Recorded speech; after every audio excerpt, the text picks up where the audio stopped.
جناب عالی، یہ موضوع ہے کہ قرآن حکیم بغیر وضو کے بھی تلاوت کیا جا سکتا ہے۔ قرآن حکیم کے لیے وضو کر کے پڑھنے کا کہیں بھی ذکر نہیں ہے۔ جس آیت کو یار لوگوں نے دلیل کے لیے ہر جگہ پیش کیا ہے کہ یہ دلیل ہے کہ قرآن کو بغیر وضو نہیں پڑھا جا سکتا ہے، میں اس کی تشریح آپ کے سامنے پیش کروں گا۔ اعوذ باللہ من الشیطان الرجیم، بسم اللہ الرحمن الرحیم۔ انہ لقرآن کریم فی کتاب مکنون لا یمسہ الا المطہرون۔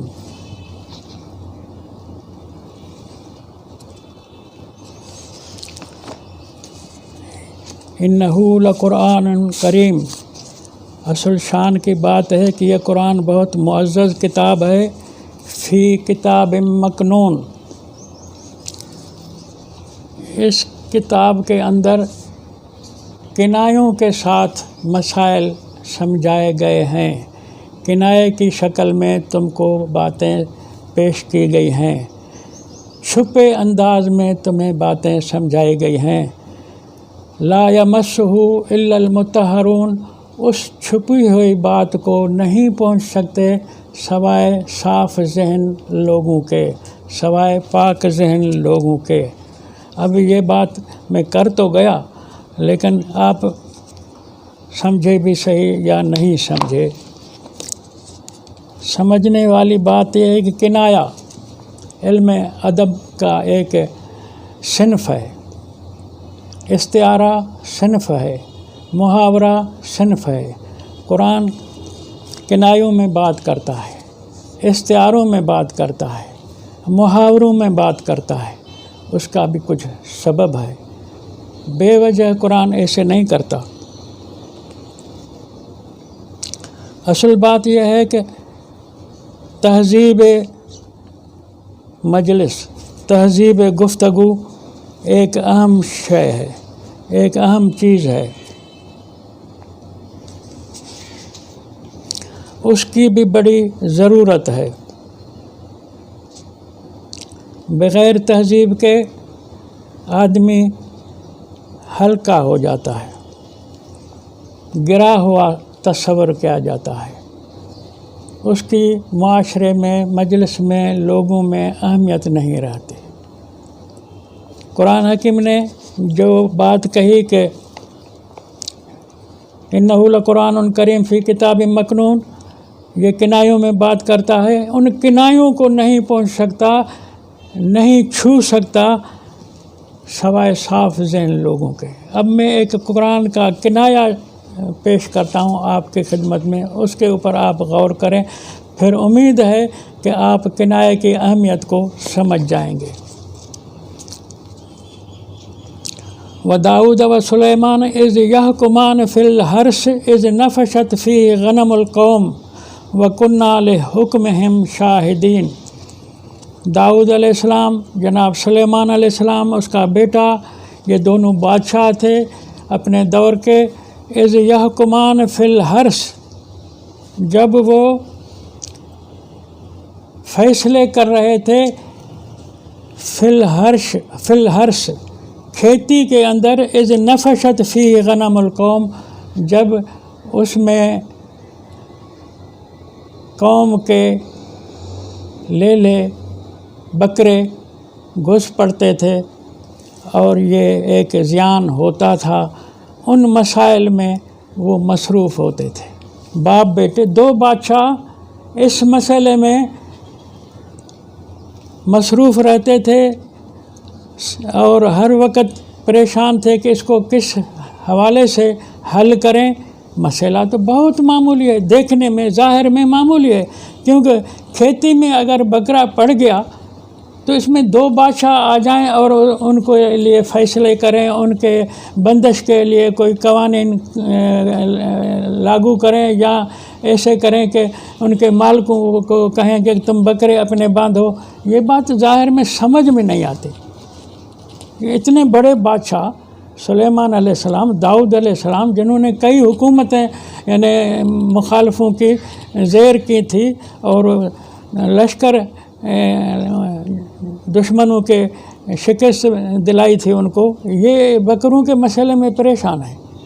بات یہ آپ سے کرنی ہے کہ یہ استعارے ہیں، یہ کنائے ہیں، چھپی ہوئی بات قرآن کہہ گیا ہے۔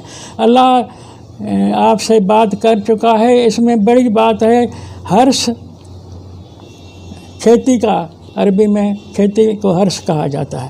بکرے پڑ گئے تھے قوم کے، اس کو حل کرنا تھا سلیمان اور داؤد کو، تو وہ کھیتی کیا ہے تو بکرے کیا ہے، یہ اس کی کنائے میں بات کر گیا قرآن۔ لیکن بات یہ ہے کہ نوجوانوں میں، نوجوان لڑکوں میں، نوجوان لڑکیوں میں سیکس کی بیماری اور برائی بہت معاشرے کے اندر گھر کر چکی تھی، مسئلہ بہت گمبھیر ہو چکا تھا کہ یہ معاملہ اس دور میں ہوتا تھا، جس پر داؤد علیہ السلام، سلیمان علیہ السلام پریشان تھے کہ یہ اپنے معاشرے سے گند کس طرح صاف کریں۔ اتنی بات ہے۔ تو یہ کنائے میں قرآن نے اتنی بڑی بات کہہ دی، لیکن ظاہری الفاظ قرآن کے یہ تھے کہ کھیتی میں بکرے پڑ گئے، ورنہ حقیقت تو وہ تھی کہ زنا عام ہو گئی تھی، لڑکے لڑکیوں کا جو میلاپ تھا وہ غلط راستوں پر جانے لگا تھا، اس وجہ سے یہ دو نبی، دو بادشاہ اس میں مصروف تھے۔ یہ میں نے کنائے کا ایک مثال دیا کہ قرآن اس طرح اپنی باتیں سمجھاتا ہے۔ تو لا یمسہ الا المطہرون، کنایوں کی جو معنی ہے، کنایوں کے اندر جو بات کی جاتی ہے، اس کنائے کے پس منظر کو، حقیقت کو سمجھنے والے وہ لوگ ہوتے ہیں جو پاک ذہن والے ہوں۔ تو قرآن کو سمجھنے کے لیے ذہنی پاکائی کی ضرورت ہے۔ ہمارے دوست لوگوں نے، مہربان لوگوں نے لا یمسہ الا المطہرون سے معنی نکالیے کہ وضو کر کے قرآن پڑھو۔ یہ معنی بے جوڑ ہے، بے تکی ہے۔ اس کے ساتھ وضو کرنے کے ساتھ لا یمسہ الا المطہرون کا کوئی جوڑ نہیں ہے، تک نہیں ہے اس کی۔ یہ دلیل دینا کہ وضو کے لیے آیت قرآن میں یہ آئی ہے، یہ سراسر غلط ہے۔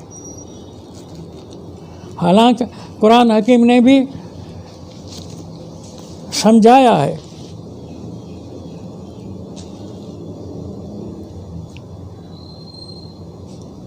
قرآن کے پڑھنے کے آداب سمجھائے ہیں، وہاں تو وضو کا قرآن نے ذکر ہی نہیں کیا۔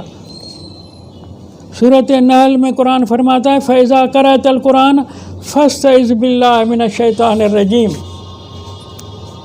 جب تم قرآن کو پڑھو تو اللہ سے پناہ مانگو شیطان رجیم کے دکھوں کے، شیطان رجیم کے بہکاوے کے، شیطان رجیم کے غلط معنیوں کے مثالوں سے اللہ کے ہاں سے پناہ مانگو، یہ سکھایا ہے۔ اس آیت میں اگر وضو کا ذکر ہوتا تو موضوع بھی ہے، جوڑ بھی ہے، یہاں ہوتا، لیکن یہاں تو بات یہ کہ شیطان سے بچنے کے لیے اللہ سے پناہ مانگو، تو وضو کا ذکر اس جگہ ہے ہی نہیں ہے۔